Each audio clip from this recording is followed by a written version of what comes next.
I did ask Dick about you a little bit because I didn't know anything about you. But one of the things that he mentioned was that apart from being the chairperson of UKAP, which is really interesting, and I'd love to talk about that, but he also mentioned that you were in Game of Thrones, which is like my all-time favourite. Yeah. Oh my God, this going back. Do you know, when I think about it, I'm like, oh God, it's like nearly 10 years ago now. Like it was 2011. Ooh. So 2011 season. What season was I in? Season 1 and season 2. Hmm? So there was the first scene that I did was the girl scene where Littlefinger's in the brothel and he's telling the girls off. No, you're doing it all wrong. You should be doing it like this. I'm gonna have to go back and have a look.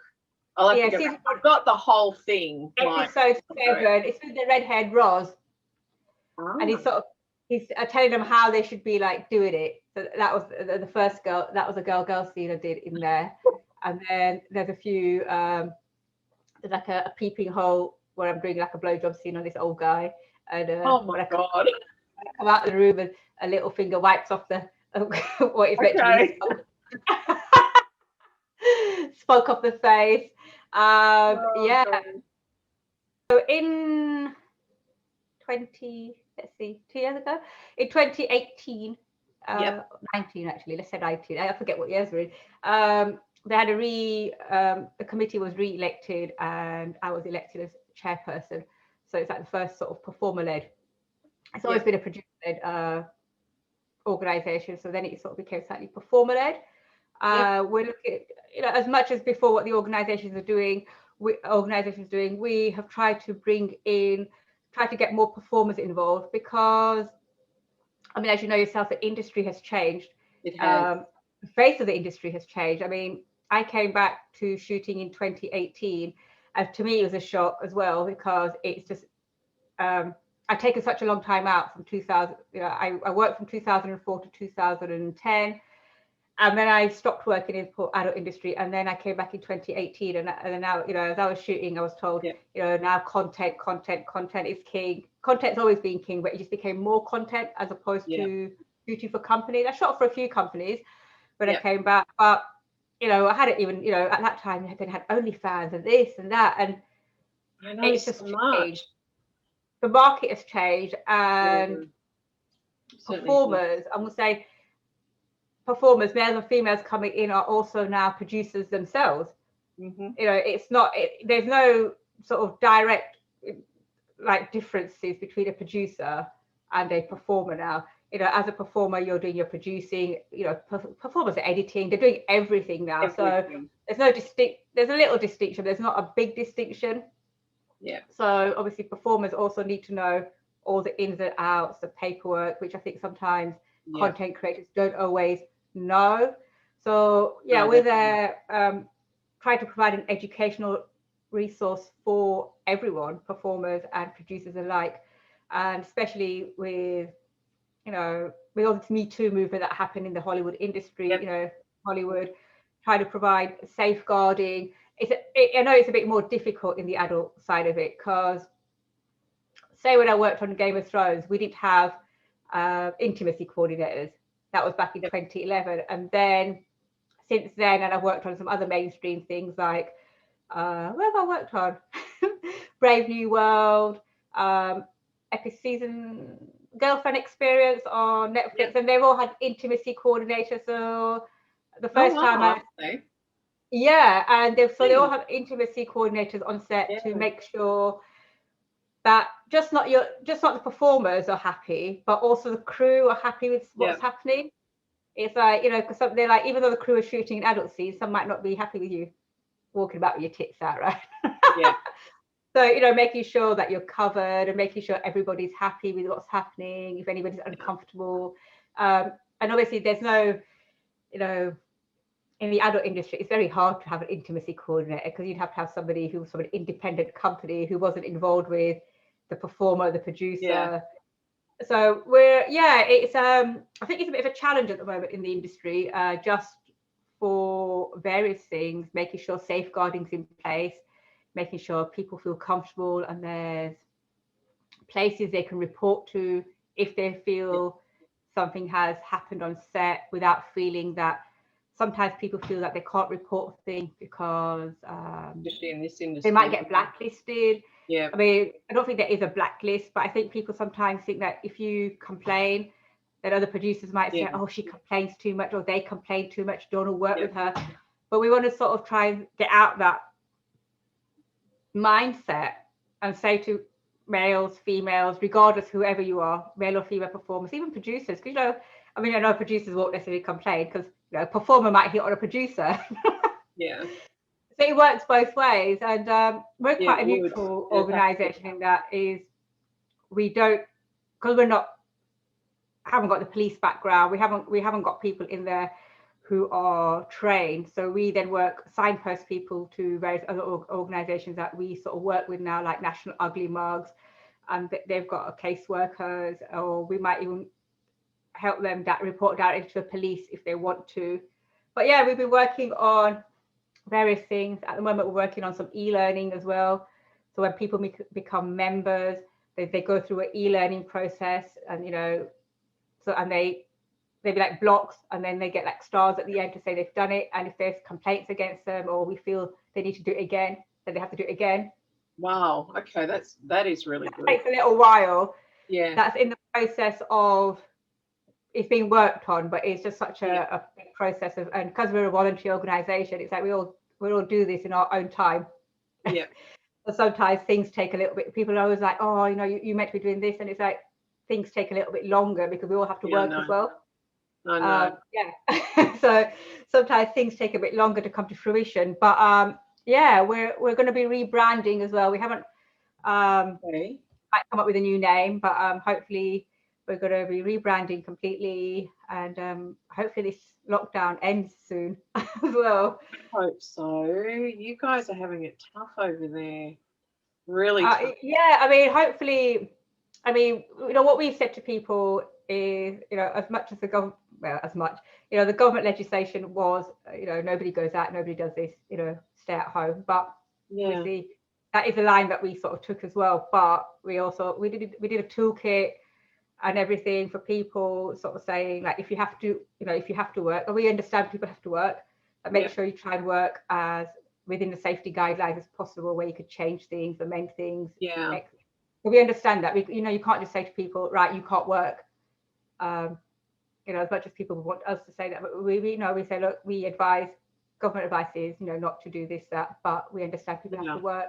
We put together a guidelines, toolkits, you know, risk assessments, really COVID waiver forms and everything, so that people are aware of when they're going in, what they're going into, really. Yeah, which is really important that you have that as well. I think that's very important. That's sort of where we're taking the organisation at the moment. Hopefully, that's brilliant. So we'll get more performers in. You know, it's a little bit of hard work at the moment because the term sex worker, it's such I'm not saying it's a grey area at all, you know, but some people don't like to see themselves or use like some performers, you know, say we're not sex workers, but other performers are all right with it as well. Yeah. So that is that term as well. It's like we use the word political correctness coming back in again. Yeah, it's because some people think, you know, I know one person has said to me, a female was like, oh, you know, we're erotic performers, or I don't know, actresses or whatever. We're not sex workers, because the term sex worker comes across to people like they know that they think sex workers are all drug adult streetwalkers, you know. And I was like, well, it's just a term. I said, oh, everybody's jumped on the term and we're not sex workers. This is why we are discriminated against, because of the word sex workers. And for us, even as UCAP, we understand that it's mostly the sex worker organisations, the grassroots organisations, who are working really hard to fight the discrimination, you know, to try and get us rights. You know, they're the ones who are working hard, and, you know, when they get their rights, it means everybody will get rights. All of the adult industry will get its rights to be not discriminated against, you know, not make sure your bank accounts are not taken off you, and things like that. But it's the grassroots organisations that are doing all the work. It's not porn industry organisations knocking on government doors to say that we want to have decriminalisation. We want our status to be not to be discriminated against and things like that. So yeah. No, I think it's just really important what you guys do. I'd like to see more of it in my country, actually. It's more smaller. I've said it on other interviews before when I've been asked, but in Australia, it's the adult industry is kind of very quiet. In Australia, it's like we don't. Is it quite? I mean, in Australia, I read it was interesting because they have certain legislations and laws, isn't there, regarding like because it was like for females, if you're under a certain, you can't, if you're under a certain bra size, you can't be shooting because it's sort of like, I think it's under an A cup or a B cup, something like that. And I thought some adult women have got smaller size boobs. I know, it's ridiculous. I read that. That was one of the most ridiculous ones we've got. But honestly, Australia really needs to get up with the rest of the world, especially the UK, which seems to be a lot more advanced in the adult industry than we are. It's just, it's quite bad here. It's kind of like... Yeah, I found it fascinating. I was saying to somebody once, I thought, in Australia, if you've got an A size or a B size boobs as a female, whether you're like 30, 35, you can't work, right? You can't shoot because they... I'm fine. Mine are fine. I'm D cup, double D, we're all good. Even if you've got a push-up bra on, I've got to push up bra. It's all right, but yeah, it's a fascinating. I know, but I hadn't heard that one brought up in a long time. Actually, I'd forgotten about that one. But yeah, it is very true. I know girls who've come over to Australia. They've done Sexpo, is it? Yeah, and it's quite big in Australia. Sexpo. I mean, they've tried to do it in the UK a few times, and it's sort of not panned out really well. But in Australia, apparently, it does really well. The industry is not as big. You've got America where the industry is huge. Also Europe, it's huge in Europe. But as people say, there's no industry in the UK. There is. There's an industry in the UK, but like I said, the face of the industry has changed. When I started working in 2004, when I first got into it, there were so many more production companies shooting, and it was you were shooting a lot, and it was mostly for production companies. Yes. And people had their own websites, or some people did, and they shot for websites. I didn't sort of have a website at the time, but I didn't really do much with it. And then obviously the industry changed, but now it just means that it's allowed more people to come into it. But allowing more people into it is great, but I sort of find that there's things that are missing, and it's very hard to reach some of these creators because they don't see themselves as a performer, they don't see themselves as a sex worker. Sometimes they're just there making extra money, so they're like, oh yeah, whatever we do, but then they're missing out on all the legalities of it as well, and that's where you're seeing a lot of issues arising. They're shooting content and there's no paperwork, and then they're going, well, it's here, it's ended up here, it's ended up there. It's my and then it's like, and then one person has it taken off, and I see it so much now. And I hear about it so much. And one of the sex and sexual health and well-being, Jason, he also works with the police quite a lot, and he was saying that they've been getting so many more complaints or things going to them, and it's all through OnlyFans. And I think they're a bit of a thing of how do they deal with it as well. There's always something that has happened on OnlyFans. It's like, somebody's took my content and put it onto OnlyFans, or they've been shooting with somebody and something's gone wrong. So it's trying to work out how to reach, or especially new people who are just setting up on OnlyFans because they also think it's a quick way of making money, when in reality, I think some people are making a lot of money on it, but then there's the other side where it's actually very hard work, and I think people don't understand that it's not just put something on there, off you go, and it makes money. You have to spend so much time on it. Like I find, I actually personally myself don't like OnlyFans. No, I hate it. I hate it. I'm such an old.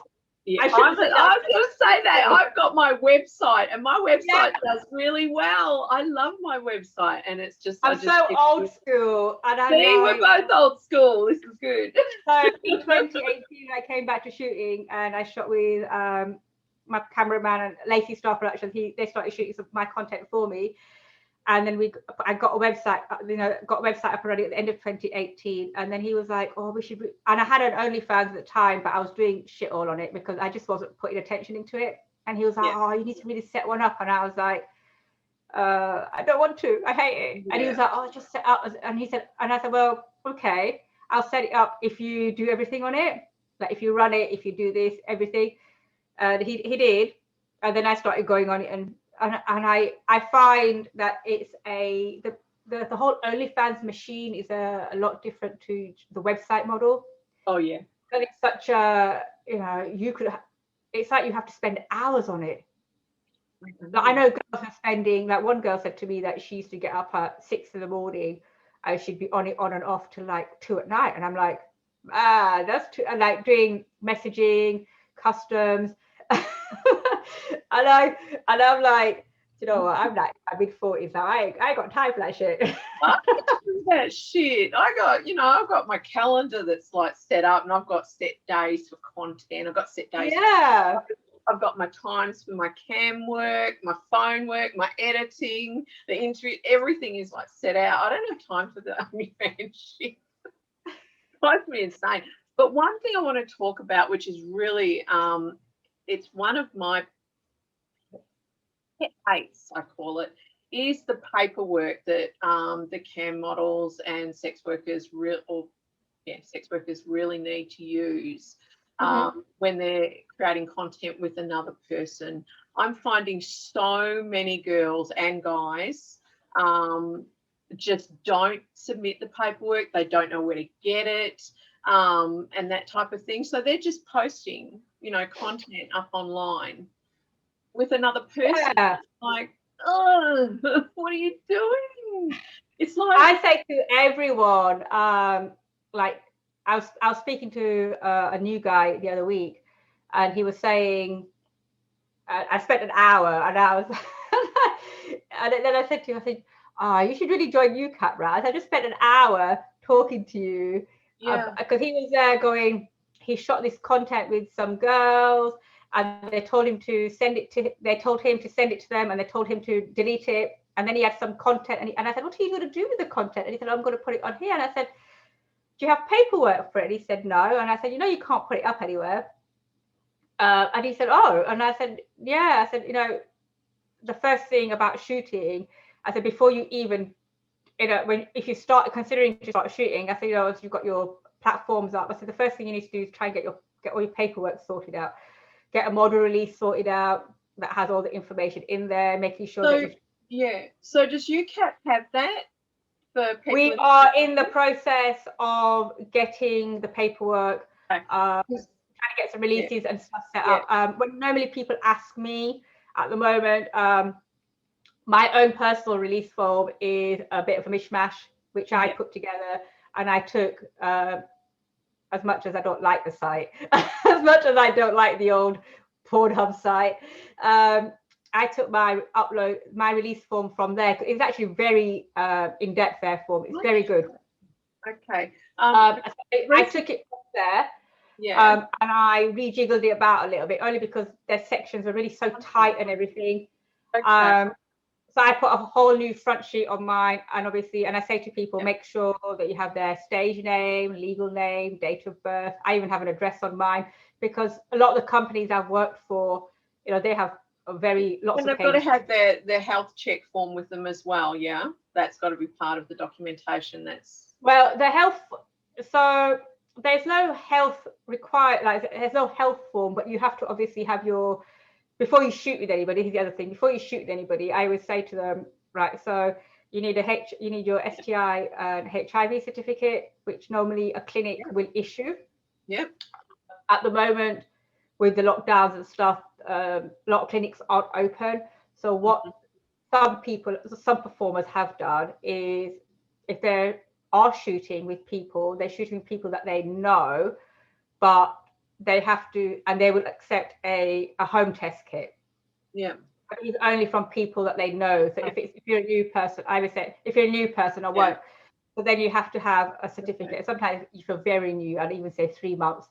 Like D Street are very good. At the moment, you make an appointment, you turn up, you know, you get your test, and then they send you the test in the next few days. So paperwork for your testing. Where there isn't a requirement to keep it, on my release form, I have a little checkbox to say that I've checked it and what date it was valid from. Yeah. Just so that I know I've checked it and stuff. IDs are really important. You know, I didn't get into an argument, but I had a debate with this male performer, newish male performer, who when I said to him, I said, oh, he wanted to shoot, and I said, fine, not a problem. I said, oh, I'll have to see 2 forms of ID. And then he had started going on about me. He said, oh, I hope you're not going to scam me. And I was like, scam you? I said, I'm not really understanding. He said, oh, fraud and this and that. I said, no, mate. I said, it's legalities. And he didn't believe me. And I felt really offended. I thought, I've been in this business for a long time. I've got nothing to like scam you out of. And then he was like, well, on the day you can take a picture of it. Like you can have a look at it, take a picture and then delete it. I said, no, that doesn't work either. And then he went away and talked to somebody else. And then he came back to me and he went, oh, I spoke to this other model. And she said, oh, what you're saying is correct. I said, yes, I know what I'm saying is correct. I thought, I've been in this industry like nearly over 15 years, and you're questioning my integrity as to, I'm going to steal your passport details and I don't know, steal your identity and do something with it. So do you guys have at UKAP, do you have like a anywhere on the site that, primarily I have UK viewers on my show because that's where I started. So we've got a huge following in the UK with Girls Secrets. So, and I get asked a lot, like, where can we go to get like copies of documentation or what we should have? So the documentation, so when or even just like, is there guidelines or something that we can? If they message me, I'm always, I always give lots of info to everybody. We're just in the process of working out. So you're doing all the, we're going to get the documents available and they will be free, available free to all. That would be wonderful. And they'll be obviously UK. So, you know, there'll be UK legislation. Can you let me know when you guys get that done? Because I'd love to shout that out on the show because it's just on at the moment we haven't got the document articles, but we're working on there because it's trying to work out whether we have a 1-page release. I don't think a 1-page release actually works. I mean, I know you try to keep it simple, but I don't think a 1-page release covers everything. And with content creation, it's trying to work out, because you listen to people and they'll go, oh, I don't want that person to put this on here. I don't, you can't. So there needs to be like a little section in there which is special considerations, and people have to be able to put their own, or maybe people could take the form and adjust it to how they want theirs. Like I adjusted mine. So I took mine from Pornhub. I amended it. So mine's like a 3-page thing now. And I make them sign every page like they do when you do a shoot. I was always also told to make sure that you check the addresses that's on there. Like once I went on a shoot and my address I wrote was different to my driving license. Because I'd moved house and I hadn't changed my driving license. And then the guy was like, oh, you know, it's a fine if you don't change your driving license. I was like, okay. And he was like, we, because when they take the pictures of your IDs, he was like, he said, oh, put your driving license address down because the address have to match what you give them. I was like, oh, okay. So I make sure I check everything. And I always say to people as well that when you're on the day you're shooting, I know it sounds terrible, this does, but don't believe someone. Like if they turn up without their IDs and stuff, I've heard some really horrible things, but I'm like, if they turned up to my shoot without, and if I didn't know them, I'd say I can't shoot you, especially if I've given them all the information beforehand, because I've heard, you know, people have shot and then they've gone, oh, we'll send you the IDs, and they don't. and then it's transpired that they signed the release in like fake names, and it causes so many issues. You have to be so careful. Yeah, so sometimes I say to people, look, even before the shoot, I said the day before, make sure you say to people, look, send me your test certificate, send me your IDs, so everything, you've got everything. So on the day, if they do forget something, you've got some of it at least. Yeah, that's right. Yeah. And the other thing, look at me, I'm just chatting away. And the other thing, I think, good. This is good information. I say to people, and it sounds a bit like people think, oh, it's too professional. It's like it's too legitimate. But if you're shooting with a partner, I think people forget that if you're shooting, you know, they go, oh, it's my partner, it's okay, it's not a problem. I was like, make sure you still get their IDs and releases, because I saw another event happen, you know, they broke up, and the person they broke up, they haven't got any IDs and releases, the other person maybe stolen them, took away, or then suddenly you've got all this content and you've got, oh, my partner shot it. Yeah. But, yeah, and then you can't put it upload anywhere, or there becomes like a little fight between them because they're like, oh, who does it belong to? Well, my partner was the one who was recording it, so he's also got copyright, you know, because he's the one who shot it. So it's like, if you make sure, you know what, it makes it a bit unsexy, right? But it's covering your ass. You've got to. You really have to look after yourself in this industry. Because when you say that to people, people go, oh, it's all right, we're together. And I'm like, yeah, it's all great until you're not. Yeah. And then you know, you might have had a shed load, a catalogue of work that you suddenly can't put on platforms because you haven't got any proof that it's yours. That's right. Or your partner's decided to set up an Onlyfans and put it on there. And then you've got to go through the rigmarole trying to get to take it down. And he's still saying that it belongs to them. Well, he or she's saying it belongs to them because they were behind the camera. They shot it for you. Yeah, I think it's the way things are going that people really need to, like, before they start shooting with their partners and stuff, it's just sit down and do all this paperwork. And then all the fun out. They have to. It's a really big sticking point with me.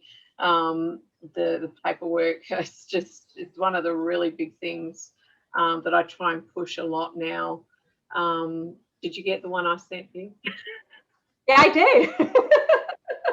I mean, do you know, actually, we sometimes forget, because I put some content up the other day and my cameraman said to me, he said, oh, I'm all right with it, and other people are, but some people, because you forget that, like, so if somebody's doing so there's sometimes a camera that's behind the scenes. So behind the scenes might, apart from catching the performers, might catch the other person, like say the camera person. But you know, Lacey's all right with it, but I didn't have a release form from Lacey. So you need to have a release form from everybody who's in the clip. So whether the performers, if you catch the, you know, if you catch the videographer in there, you've got to make sure you've got release from him. If you catch the camera person, you've got to release. So everybody who's in that clip, you have to have a release for. Whether you see the back of them, you see just their feet. In a lot. So the other thing is like the whole GDPR thing is how you keep people's paperwork safe.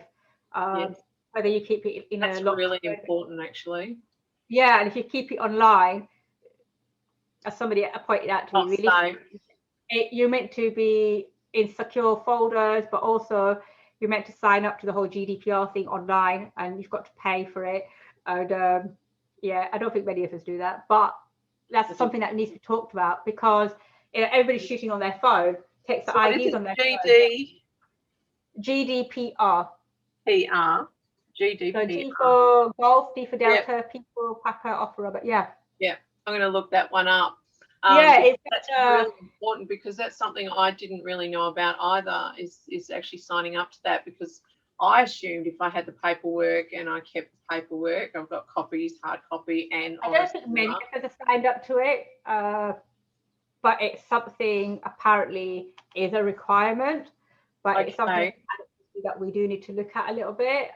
Yes, very much so. Looking at it, I think creators have got to be really aware that they are responsible, that the responsibility, if they've got people's personal identification, that they are responsible for the safekeeping and how they store it, basically.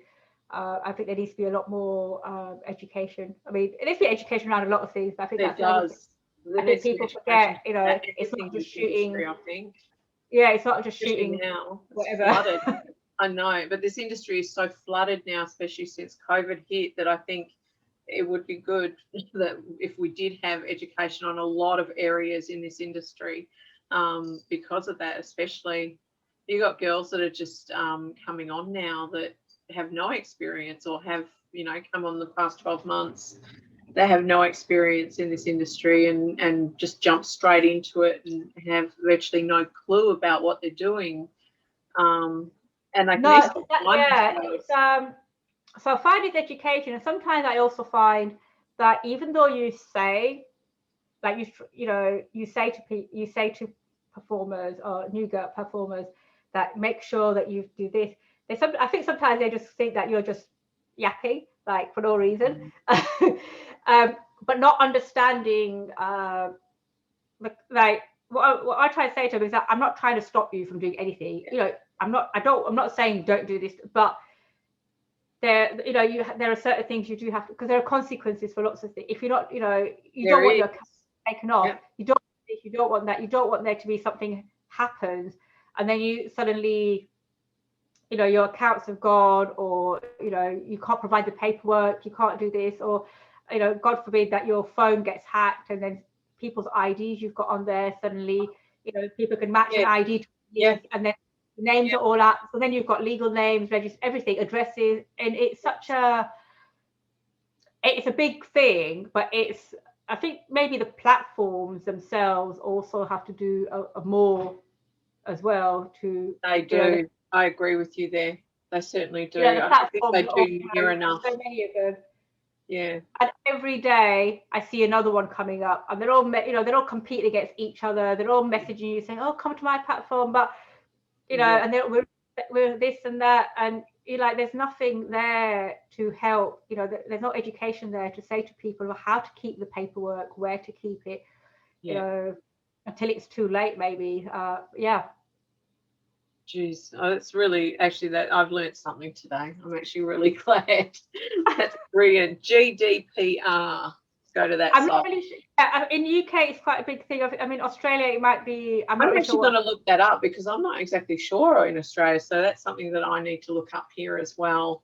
But that's the UK one, GDPR. Yeah. All right. Good. All right. No, that's brilliant. So, what changes then are you going to bring into UCAP? Can you talk about any of those? What's going to change? Change. Or give us an idea. Like I said, we're working on quite a lot of things at the moment. So we're going to be bringing in a free membership completely. So it's going to be two levels of membership. It's going to be a free membership and a paid membership. So we're going to bring the free membership in because we feel that obviously educational resources have to be available to all, and even at the price, it's not a lot, £60, but the price point might be a stumbling block for some people. So we currently have we changed a little bit. So we've got like a monthly thing which you can pay like £5 a month, or you pay £60 a year, or we're going to have this completely free membership which will allow you access to all the resources that we will make available, and then say maybe 2 to 3 meetings a year, plus if you need to access people, access any committee members or whatever, to ask questions, whatever. And then we'll try and make it like, so if you're a paid up member, you get free access to events and stuff. And then when we put seminars on, like for free members, it will be things like pay as you feel. So it'd be like a donation thing. So we did a seminar in January, and it was literally pay as you feel. Like it was like donate, it was between £3 and £5. So whatever you felt most people could afford, like between £3 and £5. Such a glamorous life that we lead. Oh, I was saying to Jason, and I said, "Oh, I'm going to be on your podcast." I said, "Talk about UCAP and stuff," and he was like, "Well," he said, "Well, why are you talking about it in Australia for?" I said, "Well, it's just getting awareness out there." And I started in the adult industry in the UK, so this is I hit the UK first, and I've always Yeah. used the UK platform. So that's the majority of my fan base. So everyone that watches the show is UK based, yeah. So yeah. It's all good. It's just, and everyone that is on the show is, apart from me, is from UK or Wales. So, you know, we've got Nerd Pervert. They do something called Nerd Bites every week. They've been doing it for months. So they do a little nerd bite each week, which I air on the show. They do it exclusive for the show, which is fantastic. Paul's brilliant. You've got Richard, and he's Richard, he does dick shit tips now, and I've got Selena who does 3 segments. She started her segments on last Thursday night. Shit tips are. What are his tips on though? What are they, like shit tips? What are they? Like what are they meant to be for? Yeah, it's you gotta watch it because. Thank you very much for having me. Thank you for coming on. This is brilliant. I really had a great time talking to you tonight. Thank you for that. Yeah. And have a fantastic evening. And I'm gonna have to go shopping now. I have to go food shopping. Be safe, okay? I will be.